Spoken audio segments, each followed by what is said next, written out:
Session Blood. And now for my next number, I'd like to return to the classic. Welcome to Session Blood, episode 38, everyone. It's your boy, Mr. Classic, aka Kieran, joined by my main man, Carol. And Carol, that just seems like the community nickname that I cannot shake. Yeah, absolutely. And they really surprised me with that one. But yeah, nice, Mr. Classic. I love it. You win one tournament and then you just never play again, And he loves it. But anyway, getting down to business. So we're, what, about halfway-ish through Road to National season, maybe a little bit more. So I think that's what we want to focus on today. Getting back to, dare I say, the classics. The some of the original Session Blood stuff, a little bit of metagame analysis, a few jokes here and there, a couple of shout-outs. And speaking of, I know you've got a big shout-out that you were keen to do for a hero close to your heart, Carol. Yeah, I feel like Olivia isn't quite close to my heart just yet, but she's getting there. But yeah, massive shout out to George Gardner. I think he managed to top 8 the Olympus Games, I believe. Yep. The Road to Nationals tournament with Levia. Congrats to you, Josh. That's really impressive, and I love the list. It's a very simple, clean, aggressive list. Lots of generics in there, and kind of using that Levia recursion and those low cost, big punchy attacks to get through. It's really cool. Yeah, and I wanted to give a big shout out to a player who was playing at the Blue Post in Amsterdam. To be honest, he probably shouldn't be listening to this because he's a little bit young, but huge shout out to Silas, an 8-year-old player from the Netherlands who made the top 8 of a Road to Nationals over there. Now, that is a pretty big achievement. I'm not sure what I was doing at 8 years old, but it certainly wasn't top 8 in tournaments, I was barely doing that at 18 or 28, so... Yeah, I remember I did start my Magic the Gathering career when I was 7, but all I was doing for the first 4 years was make terrible trades to people who I really shouldn't be trading with. Yep. Anyway, cool story, Cal. Let's move on. Leave the jokes to Mr. Classic over here. So let's. The year was 1997. No. All right, fine. Go on. I was back in Sulejów, one of my favorite cities in Poland. Anyway, down to business. So, Road to Nationals, I think we've seen a pretty clear trend start to emerge over the first sort of 3 weeks or so of Road to National season. And that would be a term that I'm stealing from Carol, but probably a few other players picked up on. We feel there's seems to be a bit of a big 3 emerging in the meta at the moment. With that being Azalea, Kano, and... Oh, here we go. No, I'm just playing. Now, of course, we're talking about Chane, Katsu, and Bravo. Now, I feel those 3 heroes, well, they have sort of similar at times, but also very different playstyles. Those 3 decks, I feel, have really emerged as, the 3 key contenders in the metagame at the moment. They've got the most wins between them. So Chane has 27 Road to Nationals wins, Katsu 12, and Bravo 10. Now, big shout out to my man Tower number 9, aka Davis Kingsley, for putting these stats together. If anything's wrong, blame him. Otherwise, thank you very much. But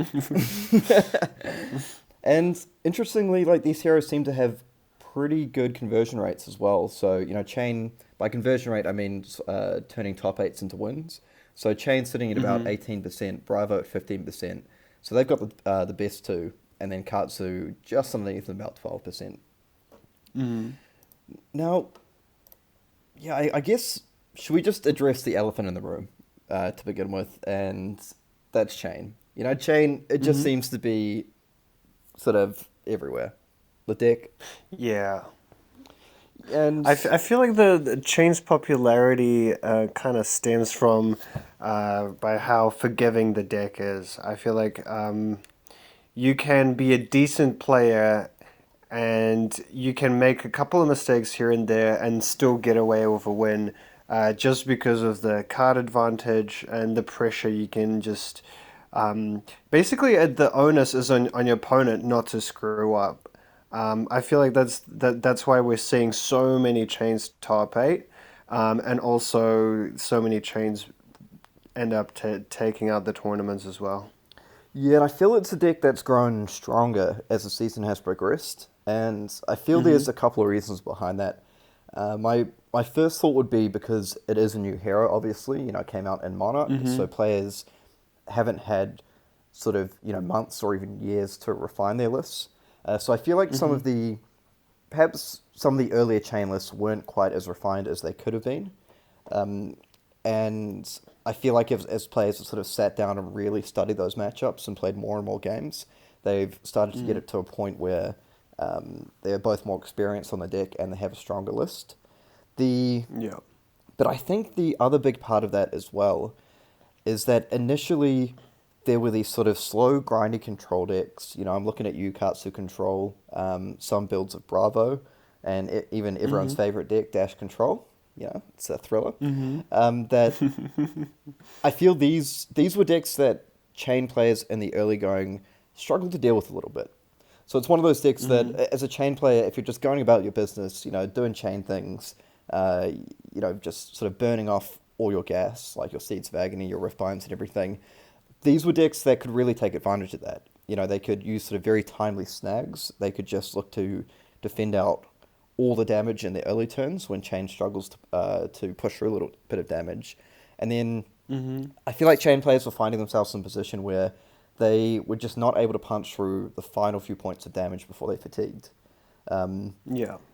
but I think that chains again have started to adapt to that. So we've seen builds running more cards like multiple copies of things like Sleeping Shadow, for example, to really allow Mm-hmm. them to go even wider, and also happens to be a Blood Debt card.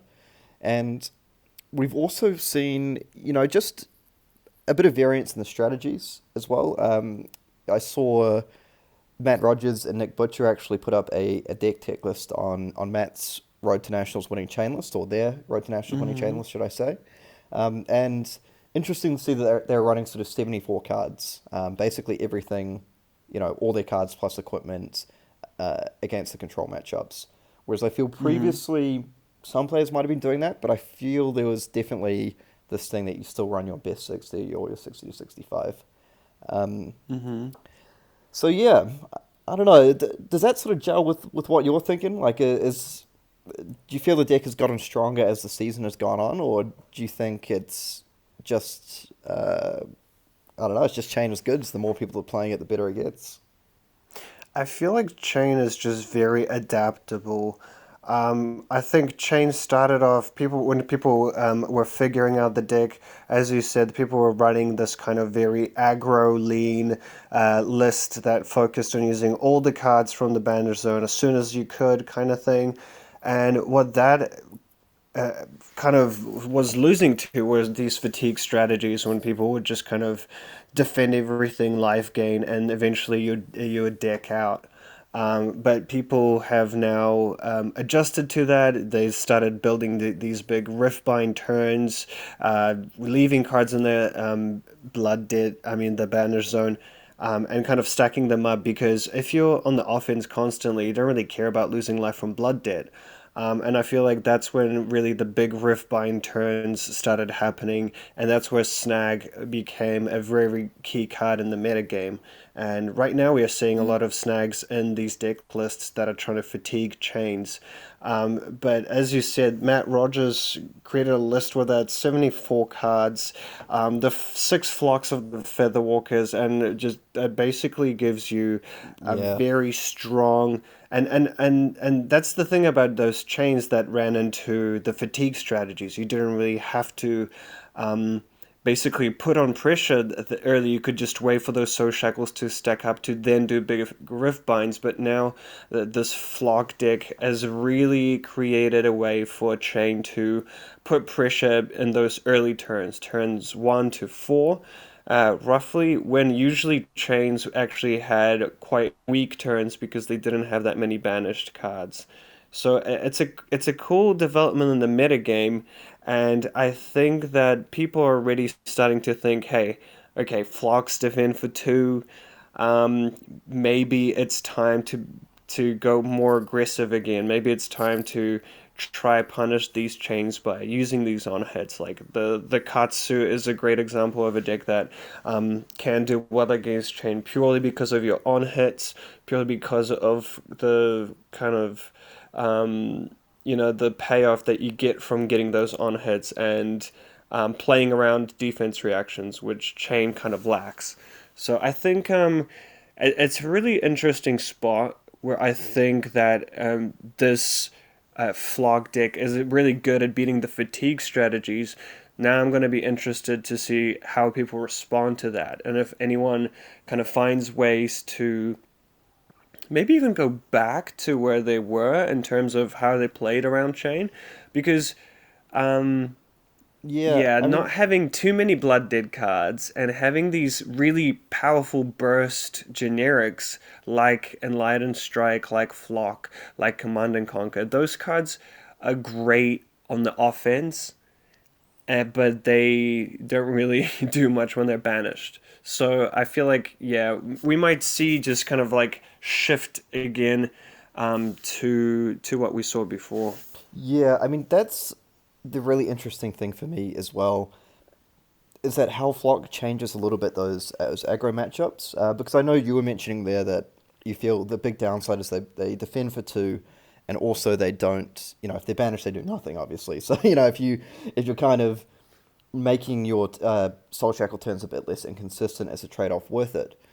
But one Mm-hmm. thing that Flock does really open up is being against these decks like Katsu Aggro, for example, or perhaps even Mm-hmm. like Dorinthia or Bolton.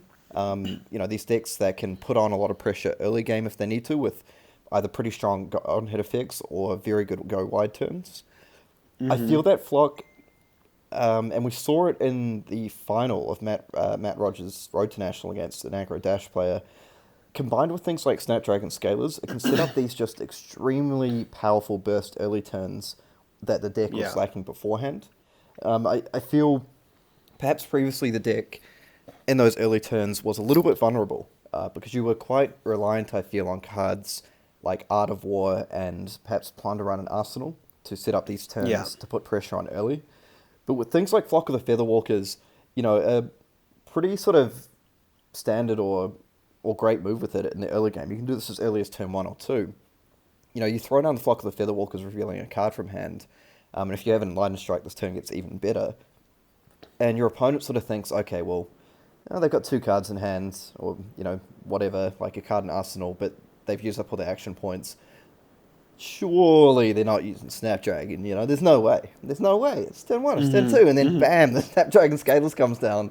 Suddenly you've taken five Yeah. life, and then they go Enlightened Strike for five, draw a card, and then you're thinking, well, what do I do now? I don't want to give up the tempo to chain this early. This is like, I got away with the turn where they've only got one Soul Shackle, but next turn it's going to be two Soul Shackles, and then that's when they can start Mm. to put pressure on me, but I've already taken five damage. If you then defend that Enlightened Strike with two cards, it then puts you under a little bit of pressure to actually do any damage back, particularly on decks like Katsu Mm-hmm. and Dorinthia that really need these 4 to 5 card hands to actually do anything. Absolutely. So I Yeah. feel you can start to get stuck in the spot where uh, you just weren't really prepared for the amount of damage they can pump out. Like if you take 10 to 15 damage against Chain on like turn one or turn two, and you're like, Mm-hmm. oh well, I've got the moral victory because they use their Snapdragon scalers. I mean, I feel, yeah, you're right. It's kind of already done its job, hasn't it? yeah, that moral victory ain't getting your life points back, buddy. It's Yeah. but, And that's the thing. It's like if you're stuck with two snags in your hand, what can you do? Like even if you wanted to defend, you can't. And those snags just lose so much value. Basically, they're a great tool in very particular situation, in a very particular scenario, in a very particular play style. And that's what I kind of like in these matchups with Chane against Katsu or Chane against Bravo, is that both players now have to adjust the game as they play it as well. That's what I find it really cool, is that the Guardian players might have to start thinking, okay, maybe it's worth it to just throw some armor early, and instead of trying to fatigue the chains, maybe I should start throwing big attacks back at them. Just Yeah, because of how you have things like Spinal Crush, Crippling Crush, even Choke Slam is just a decent attack that can really stop Chane in their tracks. yeah. Um, I mean, I feel like that's probably a good point. Perhaps it's a good opportunity for us to move on and talk about Bravo. The final thing I just mhm, wanted to say on Chain, though, is, I mean, I feel we're not sort of dropping anything revolutionary here, right? Like a lot of players, mhm. well, Chain's good. Thank you, Session Blood. Like, you guys are the best. That's the knowledge. Yeah. But at the same time, I think a final point I just wanted to note for things like Flock is the interaction with things like shadow puppetry and seeping shadows as well. The fact that you can giving the slot go again with other cards, so you're then able to utilize that quicken token in the same turn. Back to back flocks, things like that. Uh, but yeah, I just wanted to focus a little bit on flock because I feel a lot of the other cards in the deck are pretty standard. People like know what the builds are. But my final note would be, the list I really want to try out on Chain. It's my favorite Mm. cards. It's the Munchkins, the belittle Chain. I'm just throwing it out there to the player base. You throw down your red belittle. You run like say 2 red minnowisms, maybe 1 blue. If you go red belittle, reveal a card, fetch up the red minnowism. Your belittle's pretty much dealing like 6 damage go again for 1 cost. Sometimes 7. If you got Riftbind's banished or Bounty Demogons. So maybe that's a new tech. It's yeah. You could argue that it's better than a flock because it already has go again and it gives +3. So, Yeah, um, Fox 5 damage. This one's and hey, 6. you can search for blue if you need a resource card. That's the cool thing, right? In those sort of mid to late game turns where things are starting to get a little bit spicy, you've banished a bunch of cards, you're like, where are the resources? As Gordon Ramsay might say, where's the lamb sauce, or mint sauce, whatever it is. It's Yeah. where...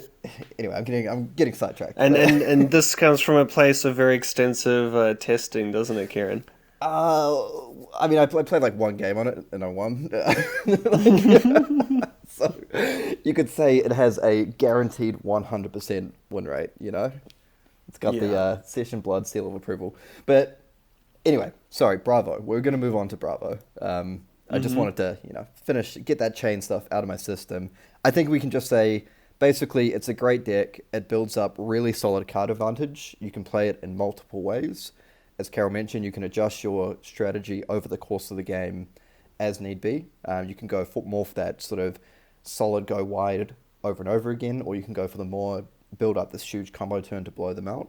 Um, but I feel we can sort of move on from Chain. But Bravo, you were just talking Mm-hmm. about Bravo, and I have actually just finished watching up a game on the Discord Rumble between none other than Kale McCreath, who actually, I was meant to give a shout out. Kale McCreath has started up a Facebook page, That Guardian Guy. Totally recommend Mm. checking it out. Kale's uh, a really solid Guardian player. He's been playing forever. Also, really nice, funny guy. So I think he makes some good Mm. content. But, so I saw it. Quite experienced player. Yep, yep. Go on. Still, he's a little bit delusional, thinks he can beat me, but, take a shot at the champ. Anyway, so the Bravo versus Chain matchup, I think is really interesting to me, and I feel that's one of those matchups that will change as the season goes on. So we saw Mm-hmm. Matt play Kale in a game just then, when Kale managed to come away with the win by sort of lining up these Spinal Crush on these critical turns to stop the Blood Debts. But I think the Mm-hmm. interesting part of that matchup to me is I feel it started to evolve over the course of the metagame. So like we were talking Mm-hmm. about earlier, I think initially it started off as a just pure fatigue strategy. I sit there on Bravo, coming in for 6 with my hammer. I've got Sigils of Solace. I've got Blessing of Deliverance, very important card, just to like really put you out of reach with this massive life gain. And then Mm-hmm. I'm running cards like Snag to like defend out when need be. And, you know, if the Chane player does have an off turn, if you catch them off guard, you can throw down stuff like Spinal Crush or Crippling Crush to put a little bit of pressure on them. But generally, it was a fatigue strategy. It was just defend everything, don't take any damage early and see what you can do. But like we've been saying, these Chane players, you know, they're crafty. They're a little bit sneaky. They say you're going to try to fatigue me. I'm going to bring in additional cards in the matchup. I'm going to bring in additional setup, ways for this deck to go wide. And I'm really interested to see how the Guardian players adapt to this. Because at the moment, I feel it's become the sort of game plan when you're playing against something like Carrion Husk, that you, on Bravo, you need to set up sort of at least 2 turns during the course of the game. The first one is a dominated Spinal Crush, or maybe a Crippling Crush or something. I feel the good Chanes probably just let the Crippling Crush through. But you need to get off Spinal Crush dominated number 1, which they then defend with a Husk, right? So you're sort of 9 damage versus their 6, or maybe you get it down with a Pummel or something like that. Who knows? Basically, you need to burn their Husk on a Spinal Crush. And then you can kind of play this more of a tempo game. So you can like defend out when need be, save yourself a bit of life or flexibility, but also putting on pressure occasionally with the hammer. And, you know, maybe you go for an Anathos swing with a Pummel that you line up, just chipping away a bit of damage. The Chane player might damage themselves a bit by saving up blood debt cards. But it seems to be building towards this goal where you fire off the second Spinal Crush with Dominate in the late game once that Carrion Husk is gone. And then it can just be devastating. You know, if the Chane player's on somewhere around like 15 to 16 life, which isn't crazy in this kind of matchup, you get through 6 damage, drop them to 9. They probably have 5 Soul Shackles by that point. They banish a large number of blood debt cards. They can't gain go again, sort of lose 4 or 5 life, and then you finish them off with a Dominate attack, which is what we saw just happen in the game that I think you were watching as well. Now, I kind of wonder if Bravos can take this one step further. And this is like a strategy that I've always pushed on Bravo, but I've never played a lot of Bravo. I've always loved it. I've always got these decks that are good in theory, but I haven't played a ton of it. But I do wonder, when we talk about on-hit effects and how powerful they are, you know, who's got some of the best on-hit effects in the game? Bravo. They've got all these cards, these red crush cards that cost 3, deal 7 damage. So, you know, you pitch 1 card, play your crush card. And I feel that Bravo has a number of options to really disrupt these Chane decks. Things that might be able to sort of draw out that Grasp of the Arknight block early. Probably isn't going to get a Carrion Husk, but you never know. You can bait them into a mistake. But I'm talking about cards like Cartilage Crush, for example, making their next action cost 1 more the next turn. Chane is a deck that I feel has to budget its resources very carefully to get through, so that extra 1 can actually be very frustrating. Crush Confidence, stopping them being able to make a Soul Shackle, I feel is huge in this matchup. Kind of shuts down their next turn by turning off the go again, but also delays them an extra turn for that Soul Shackle. But my favorite, you know, I'm saving the best for last, is the good old Crush the Weak. Because I feel when you Crush the Weak, that Crush effect is, I believe, you know, shows I play a whole lot of Bravo, but they can't play attack action cards with base power 3 or less on the next turn. And, I mean, you know, I'm looking through the Chane list, and basically, apart from things like Soul Reaping, you know, Soul Reaping, Enlightened Strike, Flock, Command, which seems like more and more cards the more I went on with that list, right? But I was kind of hoping Volition. I was kind of hoping it'd be 1 or 2 cards, and then I'm sort of getting to 3. Red Unhollowed Rights. Shit.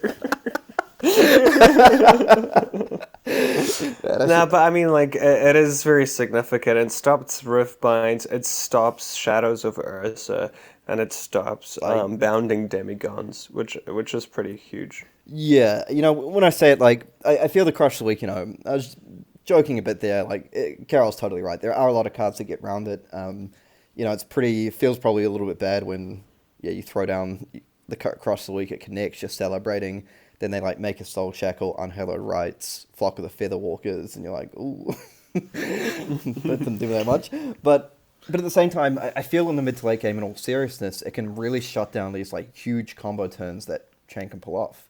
Like you mentioned, the Shadow of Ursa, the Bounding Demogons, but more importantly, those massive Riftbinds that they can build up. So I don't know, like again, I suppose the wider point here is it's not so much that the list I was rattling off there with all these like 3 cost 7 power red attacks with Crush, like it's not so much that's the be all end all and like that's the strategy to win it now. But I think it is more that I feel like what is the next evolution of Bravo? Because I mean, what do you think? I do agree. I think the next step is going to be tempo wars, and that's something that is really cool. I can't wait to see where both the Guardian player and the Runeblade, well, I guess the Chane player, are going to be try and just go ham, kind of like both going aggressively. Guardian would probably know that that is the Achilles heel of Chane. In my opinion, is that you don't want to run defense reactions. You don't want to banish Sink Belows or Fate for Scenes. I think maybe there's some tech with the Guardian of the Shadow Realm, but in general, we see Chains not really run any defense reactions. They kind of sit behind the husk and hope for the best, but once that's down, or if you go over the top of a husk with a pummel, there's nothing that a chain player can really do to stop that on hit. And sometimes all you really need against a chain is to give them that one off turn. Maybe as you said, they'll take some damage to Blood Debt, and you shut that turn down. And once you keep that momentum going, it can be enough to just shut them down. Yeah, and I really like, as you said, Crush Confidence makes a lot of sense because stopping that shackle is huge for the kind of progression of the game because that's one less shackle each turn. But also stopping that one single go again can be huge. yeah, that's what I was thinking, right? Like, I mean, quite often these players rely on that Soul Shackle for the 2 actions per turn. If you can shut that down, and particularly in a matchup where they might be wanting to save that Snapdragon for like a very big turn in the mid to late game, if you're shutting down that Soul Shackle potentially on turn like 3 or turn 4, it can really stack up to about 4 cards over the course of the game because that extra Soul Shackle, it means they're banishing one less card for the next 3 or 4 turns that the game lasts, and I don't know. I feel there's just a lot of options in Bravo. Like we've seen players experiment with cards like Zealous Belting, for example. Incredibly good in Bravo because you have so many blues that can pitch and just come in for it with 5 with go again. But yeah, I mean, I kind of just want to see some wild builds out there. Like let's sideboard out that tectonic plating and get the Hardened cross strap in. Let's keep it really real. Like That's interesting. I guess it's kind of cool because a hardened cross trap actually lets you cast a red Crush Confidence with the blue and thread in a pummel. So you can have a 3-card hand that just pummels them. I feel what I really do. 11 damage.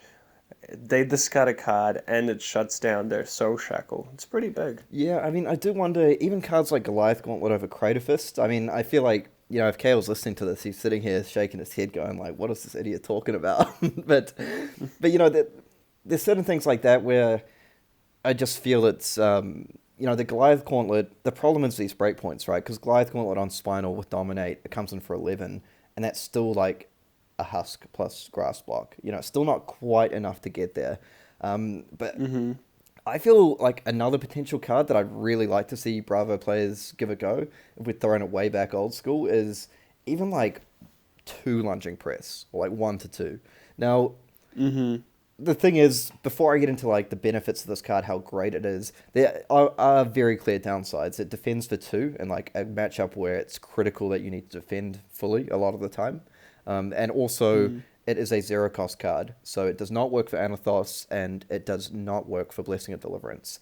So, Well, it kind of works for Anathos. You can still use it attack for 4. Exactly, thank you.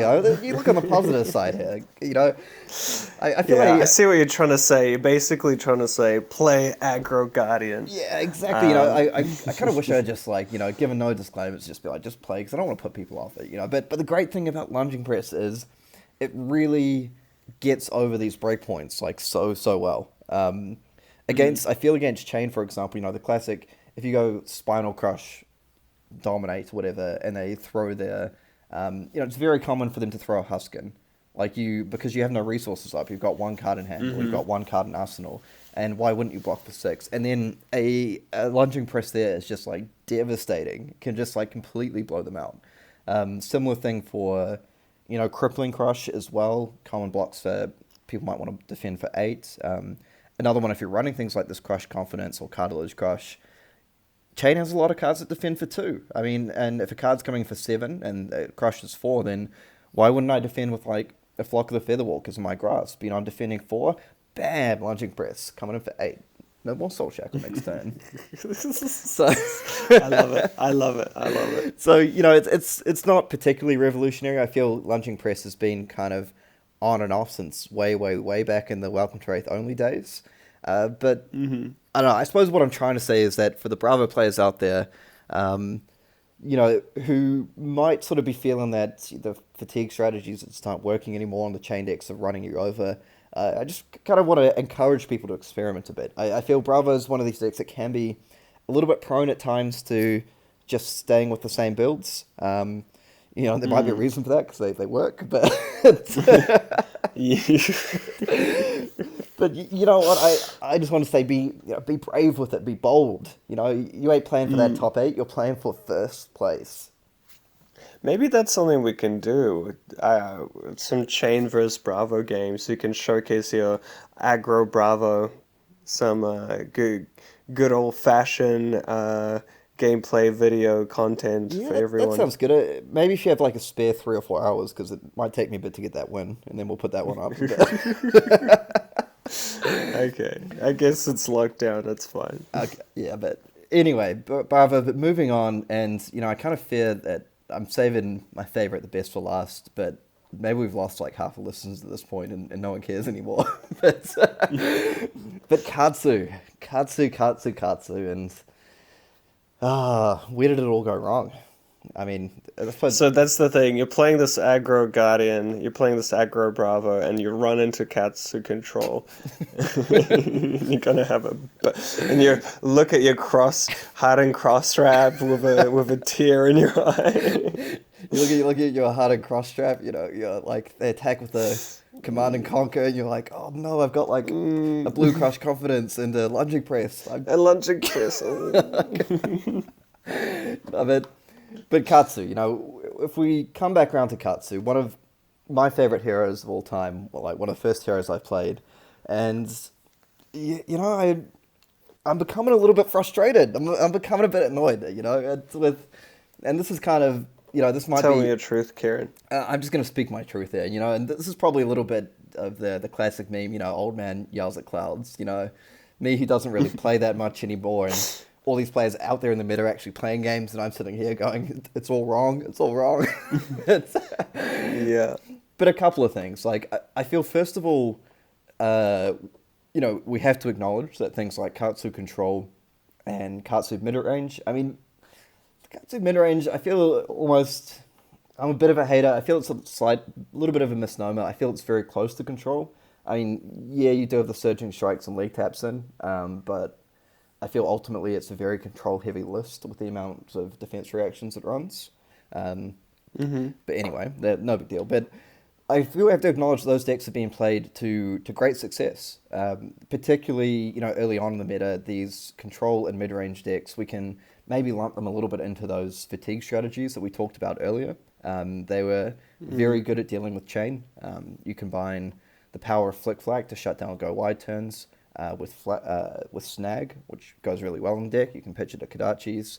And just all the general good stuff that Katsu Control has, things like Torrent of Tempo, annoying on-hit effect, like Soulbeat Strike, Command and Conquer, Enlightened Strike. Just a really efficient, strong deck. But, And there's a but here. I feel these decks, I feel people are continuing to play these similar strategies, but in a meta that sort of has started to evolve a little bit. And that might not be true everywhere around the world. It's not that like in every single region, all the chain players are like the total best players around and all of them know how to beat these fatigue strategies. And therefore you can't play Katsu control. But I do feel as the weeks go on in the metagame, I feel more and more sort of chain players wisening up to how to deal with these fatigue strategies. And I think once they do that, it becomes very, very, very difficult for these control Katsu decks or mid-range decks to actually then stack up against Chane. The additional issue with that is that then, from what I know, the Bravo matchup isn't that good because they're pretty good at fatiguing you out with the hammer.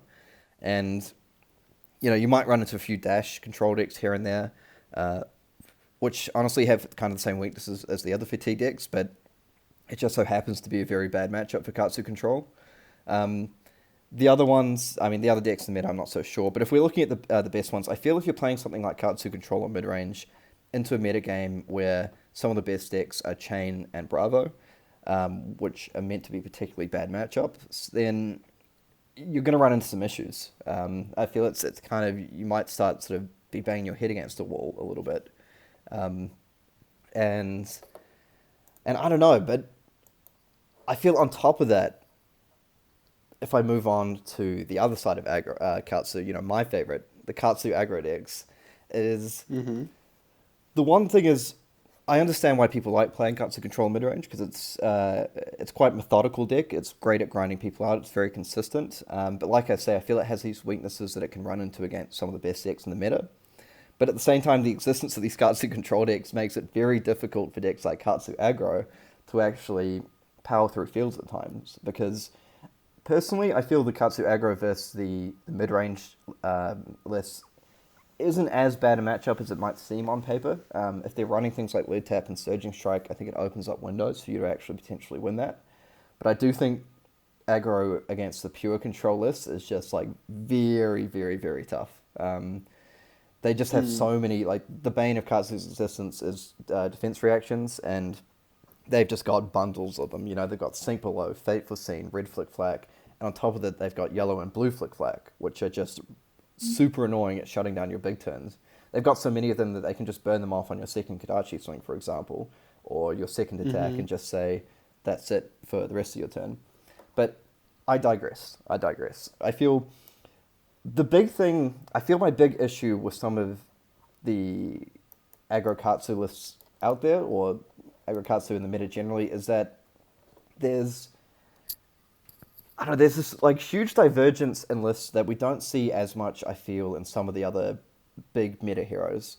So, I mean, I feel very generally speaking, a number of the chain lists run a very similar sort of amount of core cards. There might be a few bits of spice here and there, but I feel like once a really good chain list pops up, a lot of people seek to emulate that, which, you know, is smart. Like, for decks doing well, you copy it, steal some cards with it.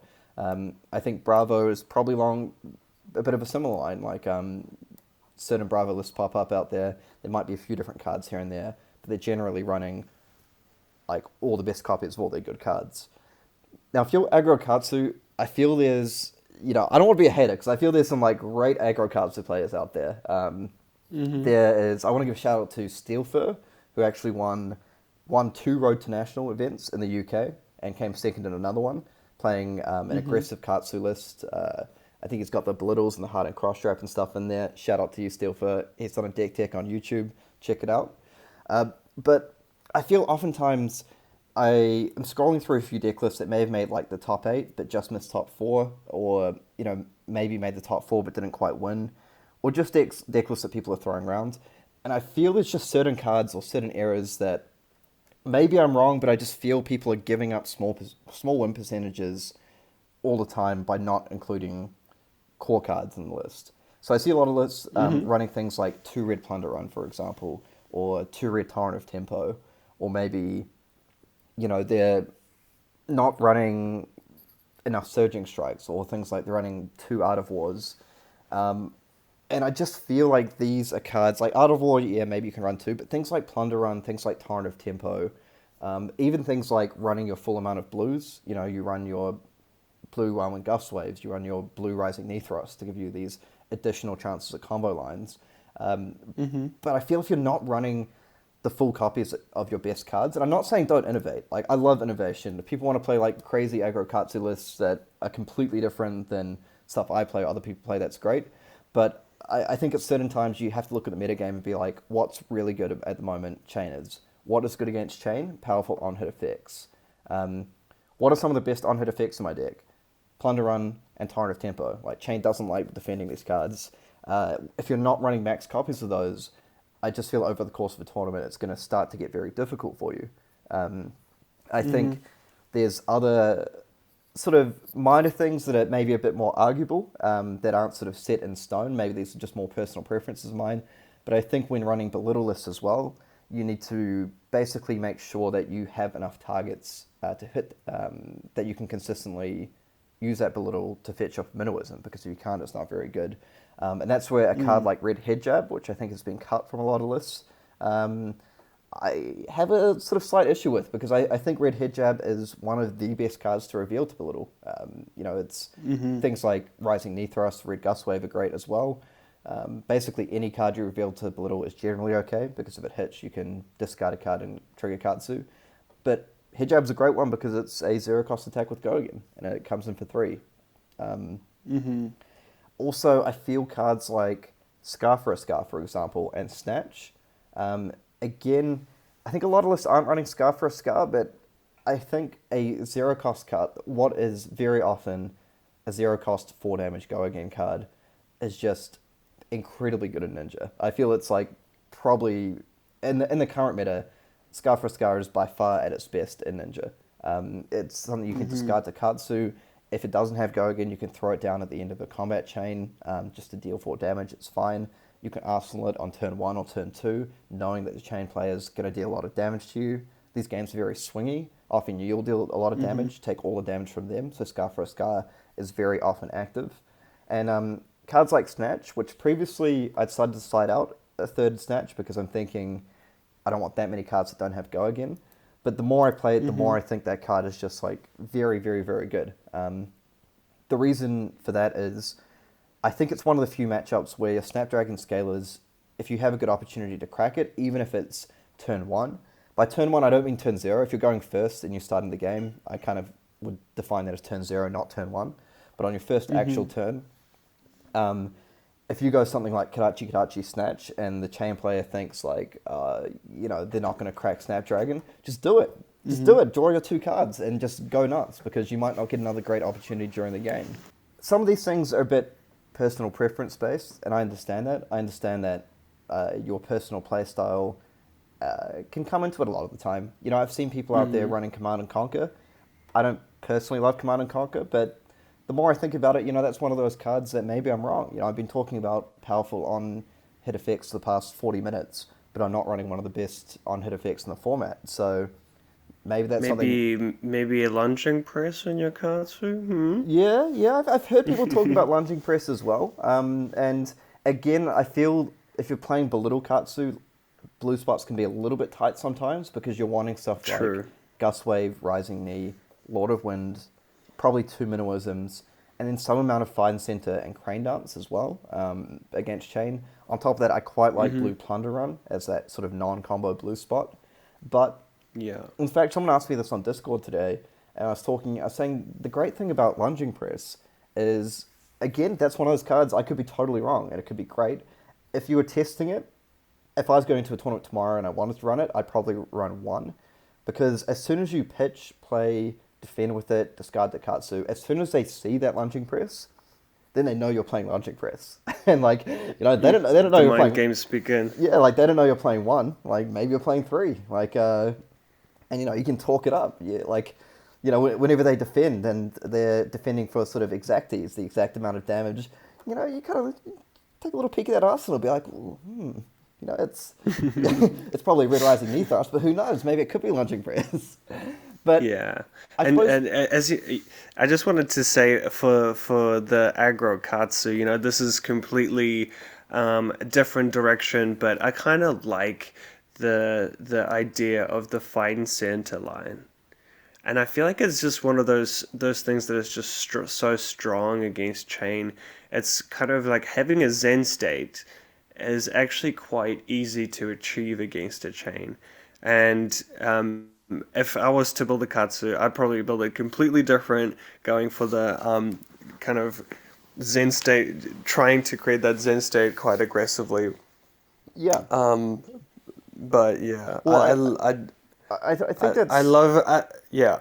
Sorry, I was just going to say, I think maybe my wider point here is not so much, perhaps I was being a little bit aggressive, saying, like, you've got to play these cards, you've got to play these cards. I guess my wider point is that for these Katsu aggro decks out there, is you just really got to assess why you're playing certain cards and in certain matchups, and, how long is the game going to last, and how good are these cards. So, Carol's talking about Soul Beach Strike into a fine center line. That could be really, really solid because Red Soul Beat Strike, again, it's a similar card to like Torrent of Tempo. It hits that break point of 4. Chane probably doesn't love blocking that. They could use Husk, potentially. They could use Grasp of the Arknight to shut it down a little bit. But if you're running 3 Red Soul Beat Strikes, it's very free almost because you can just run 3 blue Fines into 3 blue Crane Dance. And it's pretty good. Like, if you draw 2 of them, you're getting that Fine Center off. And Fine Center is incredibly good against Chane. But yeah, that's the other one. If I just finish up talking about like Art of War, for example, I think it's incorrect to run 2 personally.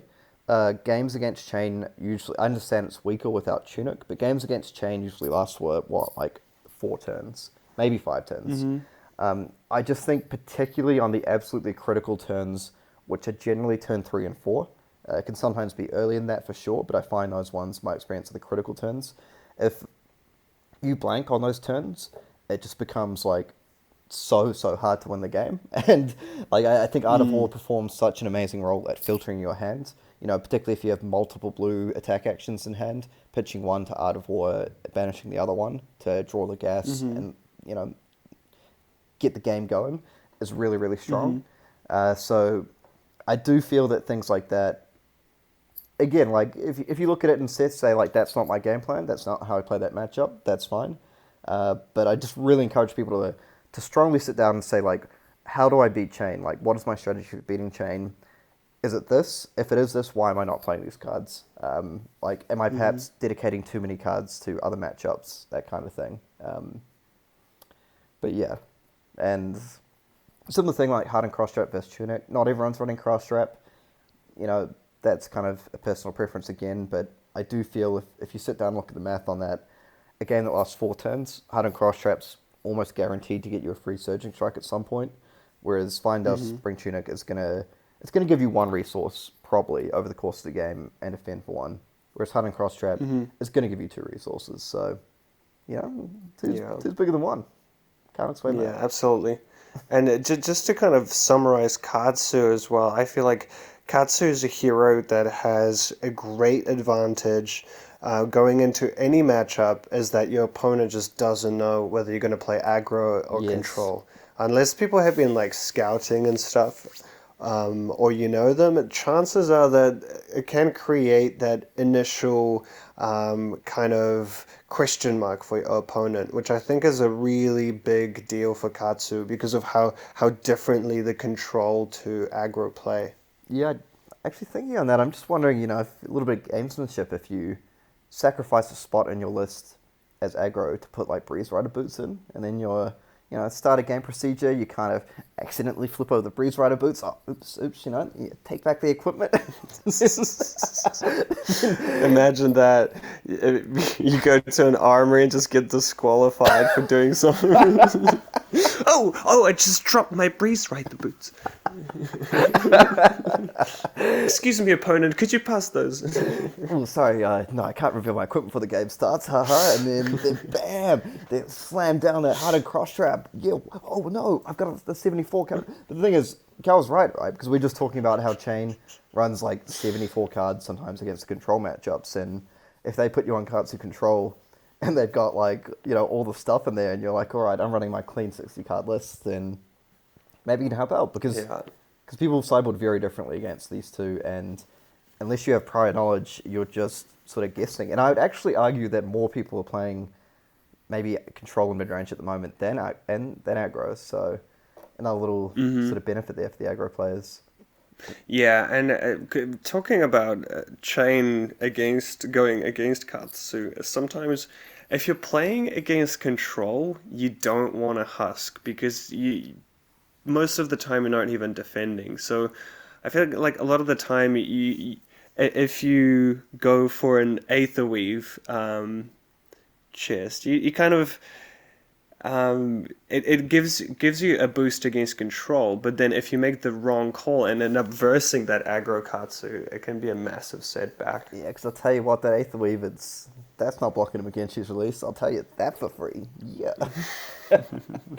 But I suppose one issue that I probably haven't really addressed with Aggro Katsu is it's a deck where I suppose I sort of touched upon it. It's a deck that can run into some very bad matchups at times. I haven't played a lot against Dorinthia, to be perfectly honest, in the current metagame, because I feel there's a lot less Dorinthia out there. But when we look at the other strong list decks that we've spoken about, Katsu Control, very difficult to deal with. Dash Control, I think quite tough, probably not quite as bad, but it's still a difficult matchup. And Bravo is one I'm not sure about, you know? Maybe I feel like I'm going to have to settle this in the Rumble with Kale at some point or something, because I keep hearing from all the haters that Bravo is a terrible matchup for Aggro Katsu, and you know you can't beat them. They've got all these crush effects. You just don't see it. But I don't know. Maybe your playtesting is these Bravos with hardened cross straps and Goliath gauntlets. I'm sitting there, you know, playing against myself. With I'm playing Bravo against my Katsu. This is easy. This is easy. Like this idiot's running hardened cross strap Goliath gauntlet. He's running lunging press. Crush confidence. I don't care. He just can't defend my combos. how are these people losing to Bravo? Yeah, but I don't know. The point is there that I feel that the thing with Aggro Katsu as well, I feel personally that it's one of the best placed decks in the metagame right now to take on Chane. That's not to say it's an easy matchup, but I think it's one of the decks that can give Chane a lot of trouble, particularly ones who aren't used to playing against Aggro Katsu. You do run the risk taking this to a tournament that, you run into sort of round 1 Katsu Control, round 2 Bravo, which may or may not be a difficult matchup, but let's just assume it is for now, because people have told me that.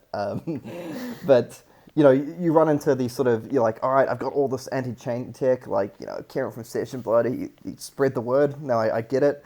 And then you just get, crushed by these 3 control decks rounds 1, 2, 3. You don't see Chane the whole tournament, because they're all up at the high tables. So that is a real risk, and to be honest, I don't have a perfect answer for that. But it's safe to say that I feel a lot of these will come down to your local metagame. If we're talking from a top-down meta game, the whole meta, I feel the tides are shifting a little bit towards less.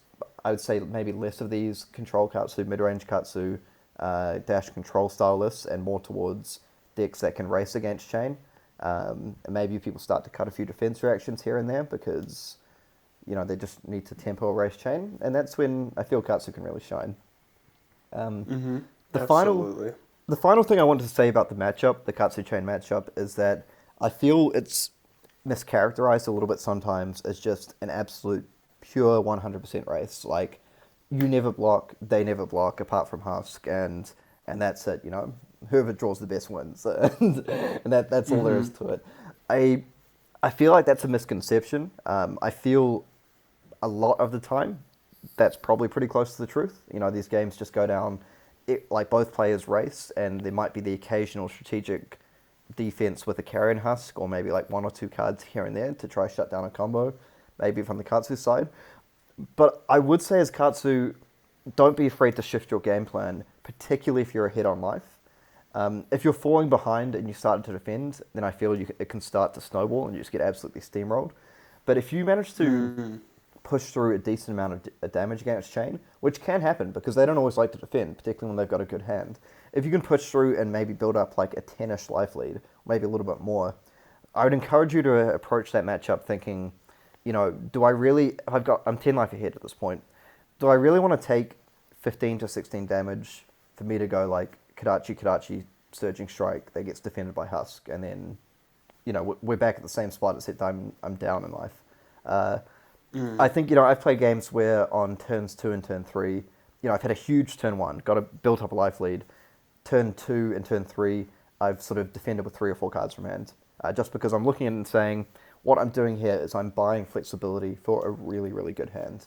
So I'm not going to take 16, 17 damage to get off like Kadachi's and a Tyrant Tempo that gets defended. But if I buy myself a bit more time, if I like save this life, that means that when I do have like the red plunder run into Surging Strike turn with Hardened Cross Trap, I can afford to take that 18 or 19 damage that the chain pumps out and actually still be in it. Yeah, and I think that really touches on something that I really like about how the metagame is evolving, and something that I'm really looking forward to is that all these matchups, whether it's Katsu versus Bravo, whether it's Bravo versus Chane or Chane versus Katsu, or all the mirror games, but basically there's a lot more fluidity to them. Yeah. It's not that you come into the table with a very rigid strategy, being like, I'm only going to defend. For example, like a Katsu control, if you're playing Katsu control to Chain these days, it just seems you can't just sit there and defend. Because chains have adapted to play around fatigue, play around the snags, and so on. So I feel like now both players have to adjust their strategy as the game progresses, which is Yeah. really cool, and it makes for really exciting games to watch. Same, because I know some people, there's been a few people out there who's complaining about sort of the death of the death of the mid-range, sort of mid-game interactions and stuff like that. But I don't know, and like people saying, Chain's a bit oppressive, there's too many chains, it's too strong a hero. I mean, time will tell, like the verdict will come out on that. We'll see. Obviously, Chain is doing really, really well.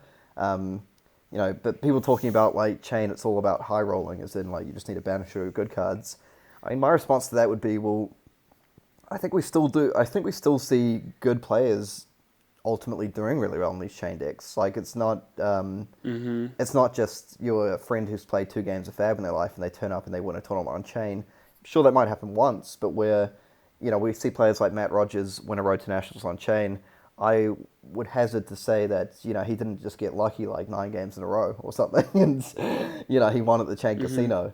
And on top of that, people saying Chain's completely impressive, but again, I see all these metagame breakdowns, and it looks really cool to me. Like a lot of the time, I get a metagame report from a tournament, and I see that it's, Chains maybe makes up 20% of that tournament, but there's like 7 or 8 different decks represented, and there might be like 15%, 15%, 18% here. So, I could look like a fool in 6 months. We look back and Chain's been relegated to, or uplifted to, or promoted to living legend status, should I say, and people are going, well, like, Kieran couldn't spot the broken hero. What an idiot. But, but I think, to follow up on your point, there is more interaction hidden between the surface, or hidden, beneath the surface than people see. And I personally feel that it's going to lead to a really fun metagame, and we'll see. And the thing is, Nationals is just around the corner. There's going to be Tales of Aria out for that. It'll be a whole new metagame. Things are going to shake up. And I'm looking forward to it. I can't wait. Yeah. I can't wait to see how the Road to Nationals season ends up as well. Because the evolution continues. And that's what's exciting for me is that as these kind of the 3 pillars of the metagame, you could say, as they evolve, they can create openings for completely different heroes and completely different strategies as well. And yeah, and also there's the whole thing of the micro metagames all over the world. Like the greatest example is the Amsterdam Road to Nationals, where Reiner just dominated because of how prism heavy the metagame there is, and it's just something that is totally out of the blue, but it was the correct decision to play for that tournament because of how players play there, which was really cool to see. Absolutely. And, as our loyal listeners will know, Carol and I are big fans of the big old green boy Reiner. So yeah, shout out. I wish I had that player's name on hand, but Absolutely. maybe we'll grab it for next week. Big shout out to you for taking it down. But I was just gonna say, I guess that pretty much brings us to the end of the episode today. Yeah, we will see you all again next week, and hey, we're at home all day, technically working, but maybe we'll have a little bit of time to throw some gameplay videos in there. Yeah, that'd be great. Thanks for listening, everyone. All right. See you later. Catch you next week.